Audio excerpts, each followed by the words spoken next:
I was on mute. Hello, welcome everyone. My name is Isadora. I am the program manager at Amsterdam Tech, and I will be hosting today's Q&A. So today is the fifth episode of the Techminds Series webinar, and our guest is Guy Erez. So Guy is the software engineering team lead at LayerX Security and has been working as a software engineer for a few years now.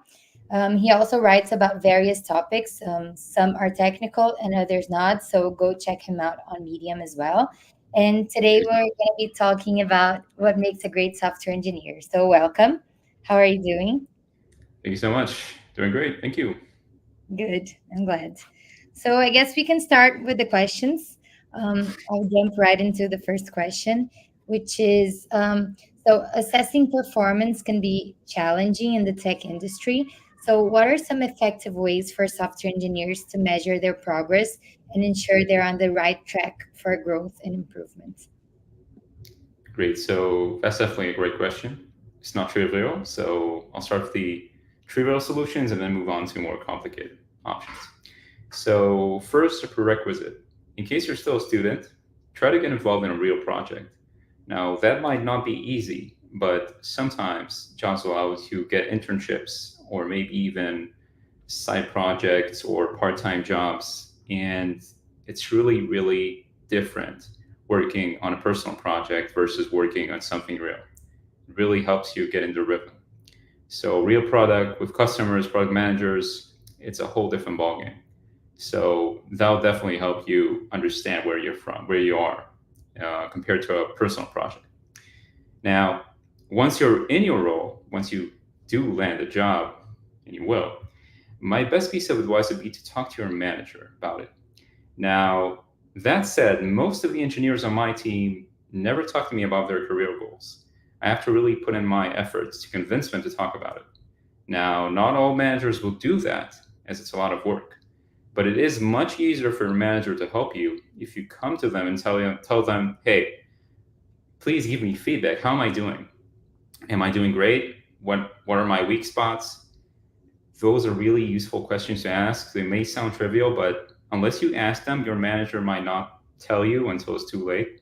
So go to them and really ask them to help you construct a plan to make sure you're making progress.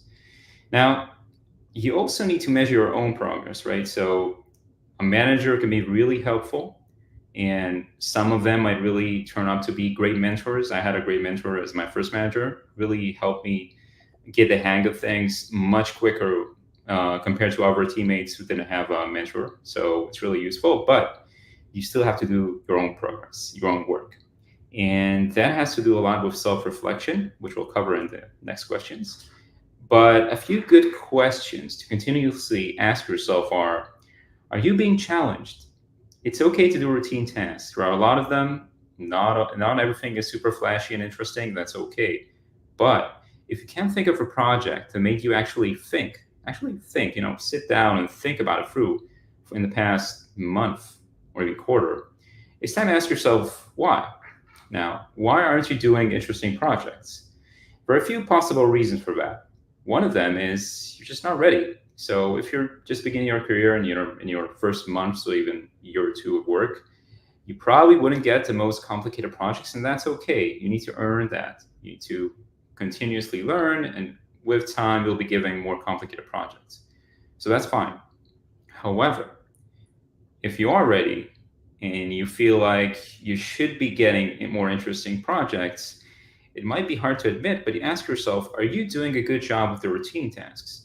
So, for example, one of the engineers works under me is a great engineer. He's super smart, but he's not delivering on time most of the time, usually because he's not very interested in some of the tasks he's doing. Now, it's a business. We all have tasks that are not super interesting to us, but we need to deliver. So, since he doesn't deliver on the basic stuff, we can't really rely on him to deliver on the big projects. So, inadvertently, he actually gives himself a harder time because of it. So ask yourself really, are you delivering on time, even the basic stuff? And if not, try to get feedback. Well, I mean, is there a reason you're not getting those tasks? Is there something you can do better? Is that time management or other reasons that might cause that? So always look and ask for feedback, especially when it's hard. It's not fun for your ego, but it will make a big difference in your career. And ego is the enemy anyway. So another reason might be if it's just not enough new projects in your team. Some teams are maintenance teams and they do mainly routine tasks. So again, talk to your manager about it. Be proactive. Your manager will probably keep doing things as they are unless you talk to them. So do. And you might be able to switch teams. You might even move to a different role in your company. Um, Always try to move within your company instead of looking for a new role straight away. I mean, sometimes you have no option, but it's always better if they know you already. They can help you find a better fit. It's always a good idea. So that was a big tangent, but I'm just going to remind you real quick. This was under the bracket of, am I being challenged? Now, the second question is, do you have a plan? Now, it's really hard to make progress if you're not sure where you want to go. So, do you want to make progress as an individual contributor, like from a junior, mid-level, senior engineer, staff engineer, et cetera, or do you want to move into management? Now, there are some overlaps. Usually, an engineer starts as a junior, mid, senior engineer, then they move into management, but not always. And those different tasks require different skills. So you got to have a plan. And a good way to get inspiration, in my opinion, is books. And I have two books to recommend in that regard. One of them is The Manager's Path, which I found really useful as a manager. It's by Camille Fournier, I think. A very, very well-known book. And the second book is If You Want to Progress as an IC, which also very valuable. As a friend who's a staff engineer recommended to me, is The Staff Engineer's Path by Tanya Riley.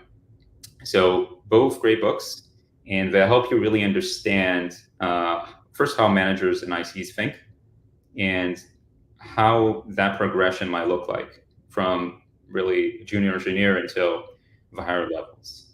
So roughly, I'd say get feedback from your manager and continuously ask yourself, are you making progress? If not, get feedback.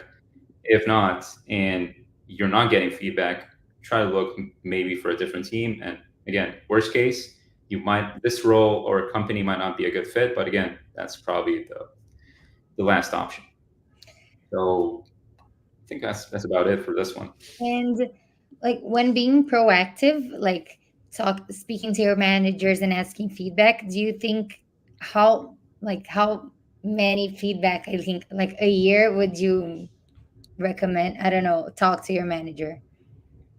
Like how So many times or how often, I guess. that's a solid question. So most of your managers will probably have scheduled one-on-ones. I mean, I'm not aware of a manager who doesn't. So you probably Mhm. have a one-on-one with your manager about once a week, once every 2 weeks. Usually that's the standard. So that's a good time to check in. Obviously, you won't always have feedback.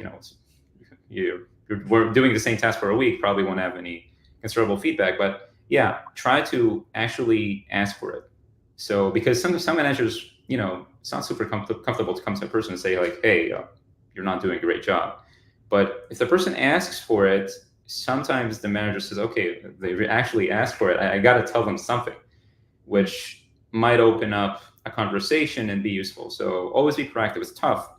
It's tough and it's inconvenient, but it's really important. And not a lot of people do it, but those who do get really good results. Okay, perfect. Thank you. No problem. Okay, so the next question is adaptability and the growth mindset are essential for staying relevant in the tech landscape. So, how can software engineers develop these traits, and what strategies can they use to continuously adapt to new technologies and methodologies? Awesome. So that's something I'm super passionate about. I mean, in my studies, I did a computer science degree, a psychology degree. So something I really find interesting. The notion of a growth mindset versus a fixed mindset.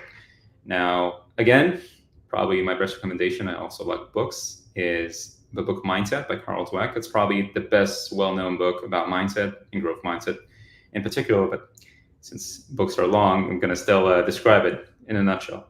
So, uh, some people believe their traits are fixed. That is, sometimes it's good. Like, I was always smart, I'm just good at math. Not a lot of people think that, but some people do. And some bad things might be, I'm just bad with numbers, or I'm just not good at sports. It's just mine for a long time. Now, the problem is, if it's who you are, if that's what you believe, you can never improve, right? If you're smart, you're smart. If you're dumb, you're dumb. It's fixed.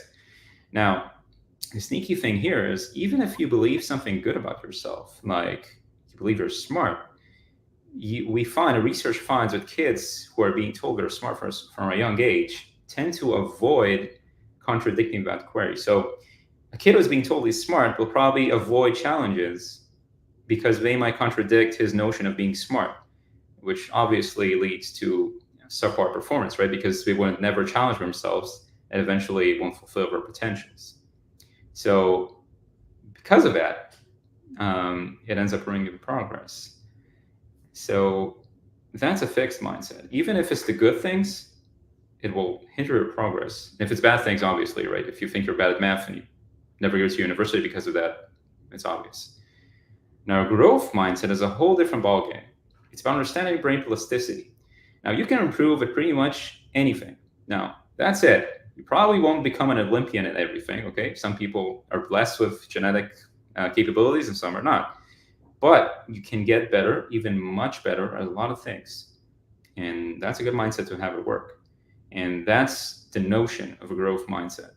It's about reminding ourselves that all of us, really all of us, have the capability. And again, I know personally of stories of people who barely graduated high school and are now doing a PhD in neuroscience and AI. So again, it's all about mindset. And the best way I found to develop a growth mindset after understanding the concept is to take small challenges slightly outside of your comfort zone. So, for example, say you read about Rust, okay, a promising new programming language. Now, it's a tough one, so don't challenge yourself to write a chatbot with it. It's probably best reserved for Python. Challenge yourself to spend an hour reading it and starting a small project. Might as well begin a low world one. Now, the good thing about small challenges is that they're easy. You get a good feeling of, hey, I did something I didn't expect to do. And usually, if you start small, you get momentum. And then, if you do a hello world project in Rust, you're probably thinking, you probably won't end there. You're probably saying, what if I could, I don't know, set up an API? And then you'll go from there and suddenly you know Rust, which is something you might have thought of as impossible. And another good piece of advice is to really try and understand things. Now, say you're in a new job and they use Scrum methodology, which is really common. Try and actually understand what Scrum is, why it's used, and what are the alternatives. So a lot of people hear about Scrum and say, hey, I know Scrum or sprints and stuff, but do you really understand it? And most of the things, we know the name of them, but we don't really understand. There's a famous Richard Feynman quote about it. So knowing the name of something doesn't mean you understand it. And it's an important distinction to make. So do you really understand things? And a good method, again, by Richard Feynman, is to try to explain it to a 5-year-old. Can you explain Scrum to a 5-year-old? And if you can, you probably understand it. Cool. So another piece of advice is, again, something I mentioned earlier, is to leverage mentorship. Again, nothing will make you better faster than a great mentor. Many companies have a mentorship program, which is great, and it's really useful. We have it in our company. But you can also seek mentorship outside of work. Again, there are many ways. Probably not a good idea to say, hey, can you be my mentor? Because that's a little alarming. But feel free to actually, if you're seeing something interesting, that may be a YouTube video, an article, or something you found interesting and really you want to connect with the writer, just say, hey, I found this really useful. What do you recommend as a junior engineer to, et cetera, et cetera. And you can build a relationship that way. Another way, if you don't feel comfortable doing that, is actually going for paid mentorship.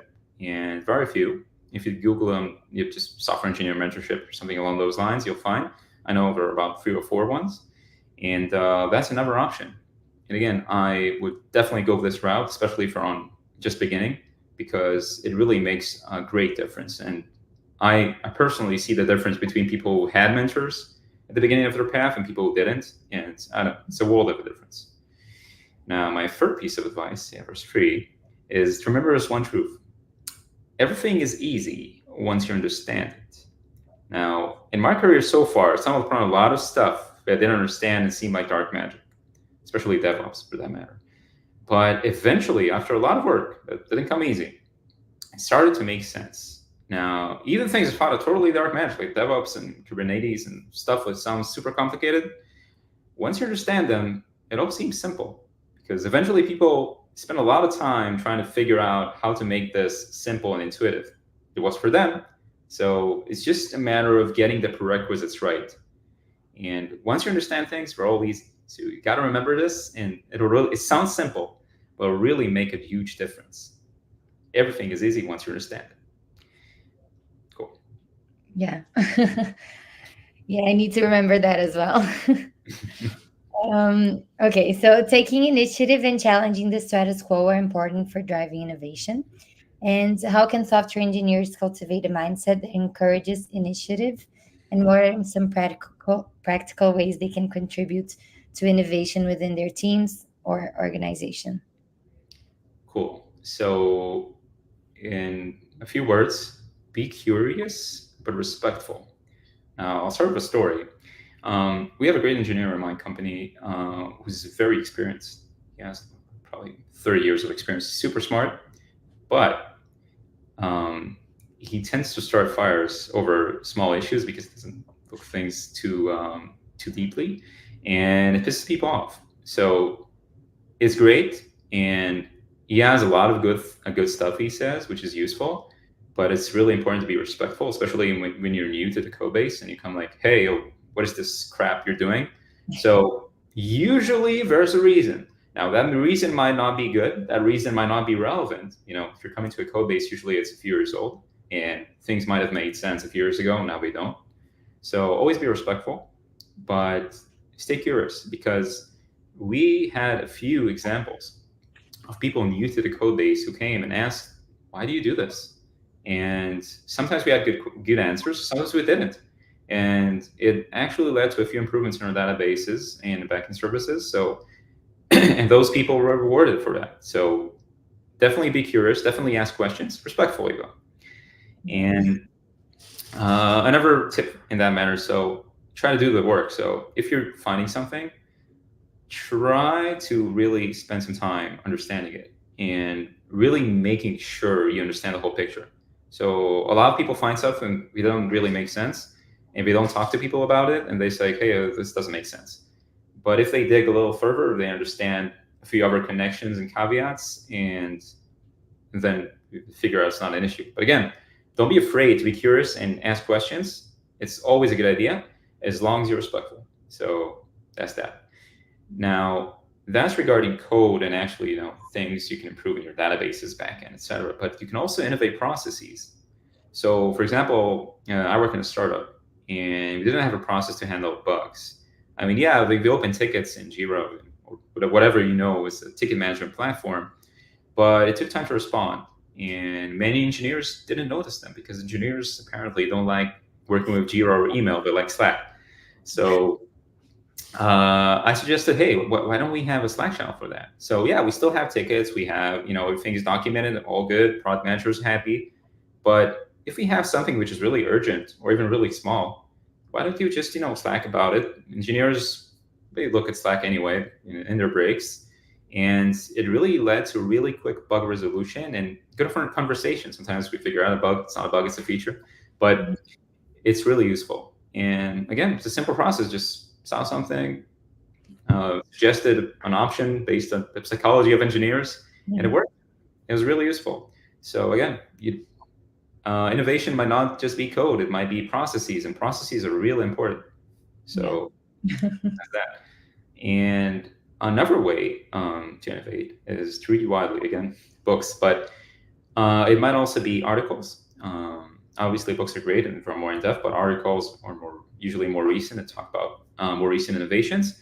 I also find YouTube videos useful. Again, it depends how you study best, but YouTube videos might also be really useful. Some recommendations that in are Byte Go. It's a really good channel.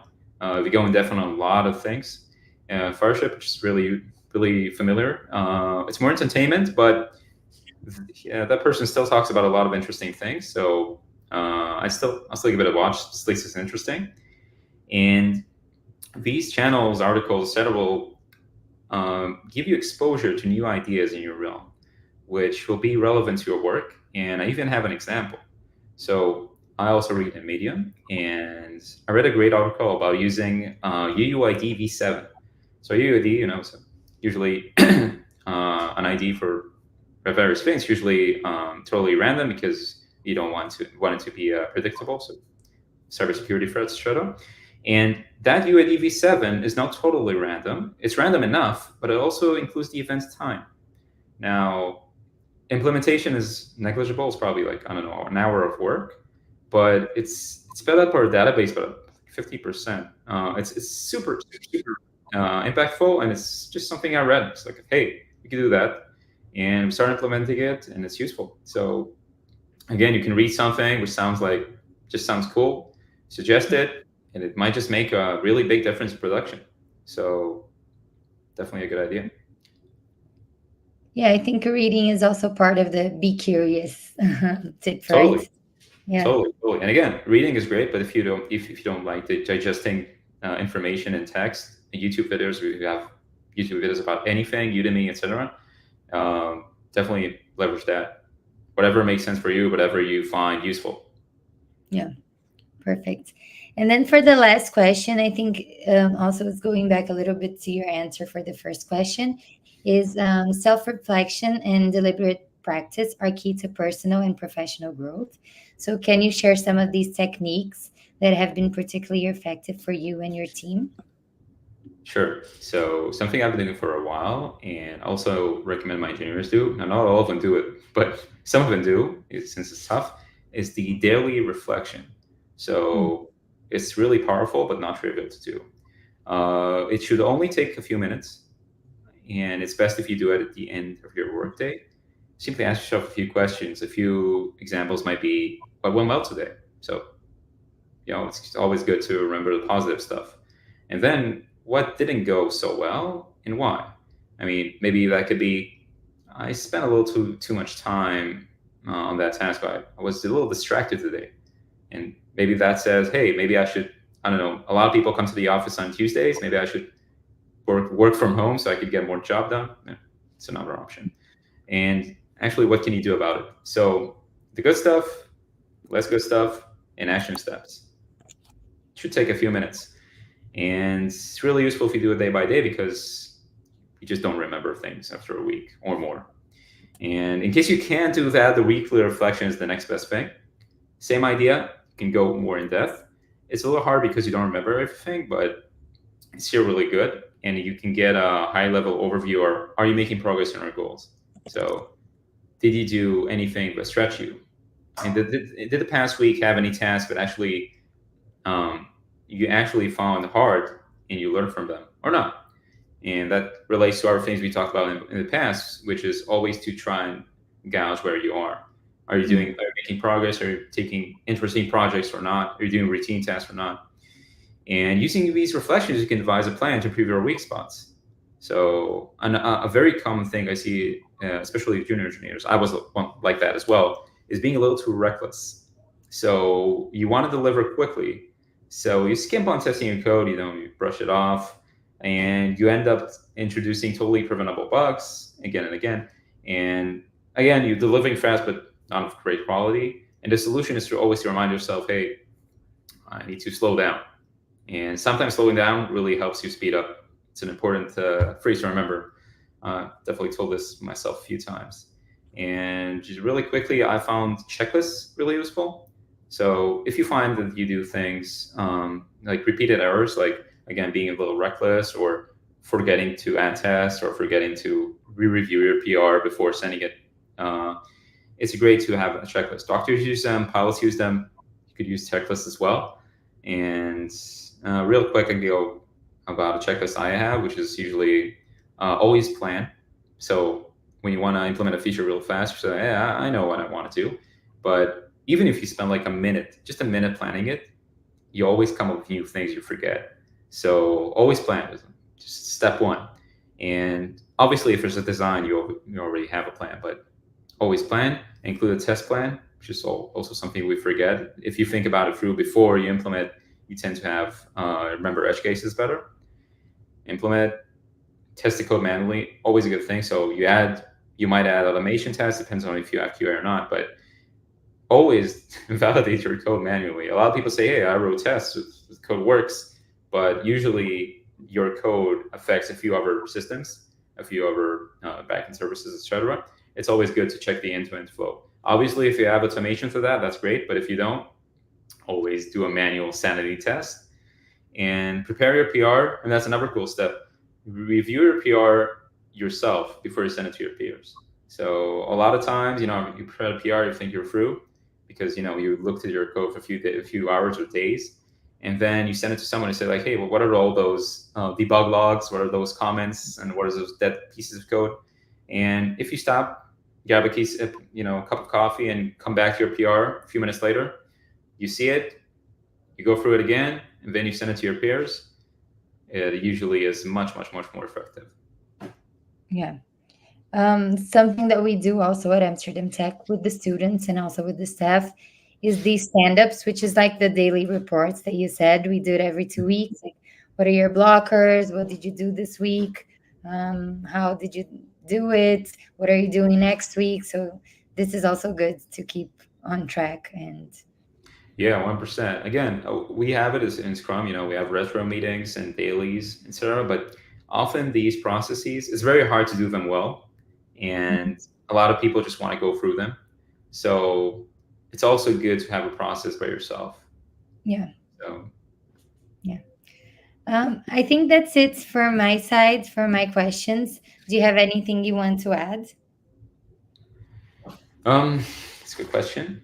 I think I mentioned most things, but again, probably the key points is be curious, always be curious.